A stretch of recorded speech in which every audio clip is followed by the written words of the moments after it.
तर अमेरिका आणि इस्रायल युद्धाची तीव्रता कमालीची वाढली आहे। आज युद्धाचा 21वा दिवस आहे आणि युद्धामध्ये आतापर्यंत 1444 पेक्षा अधिक इराणी नागरिकांचा मृत्यू झाला आहे। तर इस्रायलच्या हल्ल्यामध्ये लेबनॉनमध्ये 1000 पेक्षा अधिक लोकांनी प्राण गमावले।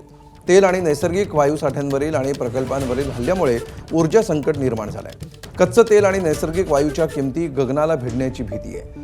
इराणने इस्रायलवर आणि आखाती देशातल्या अमेरिकेच्या तळांवर रात्रभर मारा केला।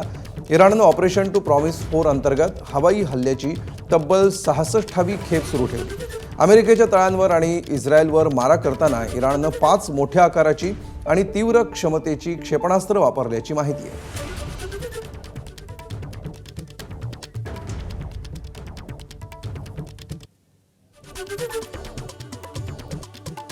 मी जिवंत आहे, इराण बर्बादीकडे आहे आणि आम्ही जिंकतोय असं नेत्यान्याहू यांनी म्हटलं। 2 सेकंदांमध्ये इराण युद्ध संपवू शकतो असंही ट्रम्प यांनी दावा केला।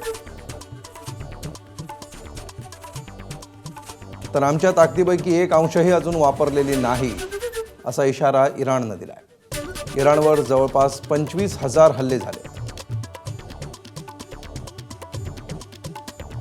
अमेरिकेचं अत्याधुनिक F-35 विमान पाडल्याचा इराणने दावा केलाय। युद्ध संपवा नाही तर नियंत्रणाबाहेर जाण्याचा धोका आहे असा इशारा संयुक्त राष्ट्रांनी दिलाय। इराणकडून ऑपरेशन टू प्रॉमिस 4 अंतर्गत हल्ल्याची ही 66वी खेप आहे।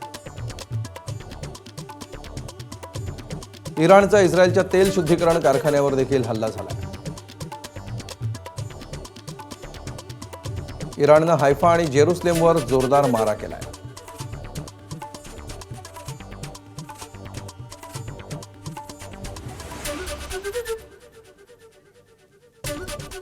तर अमेरिकेकडून इराणवर सुरू असलेल्या लष्करी कारवायांचा खर्च जवळपास $2500 कोटी पेक्षाही जास्त झाल्याची माहिती मिळाली आहे।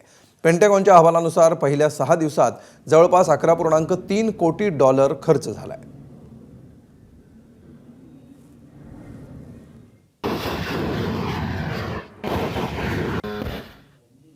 तर इस्रायलच्या हैफा या तेलशुद्धीकरण कारखान्यावर इराणने मारा केला।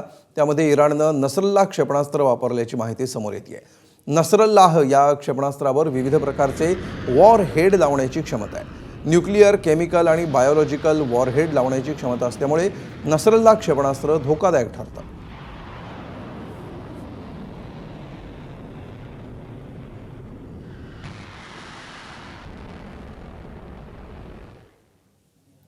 तर इराणने अमेरिकेच्या F-35 या स्टेल्थ लढाऊ विमानाला लक्ष्य केलं। हल्ल्यानंतर या लढाऊ विमानाने अमेरिकेच्या तळावर आपत्कालीन लँडिंग केलं। सध्या वैमानिकाची प्रकृती स्थिर आहे।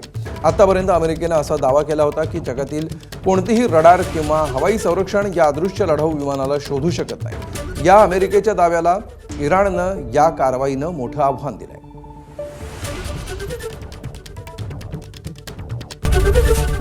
एबीपी माझा, उघडा डोळे बघा नीट।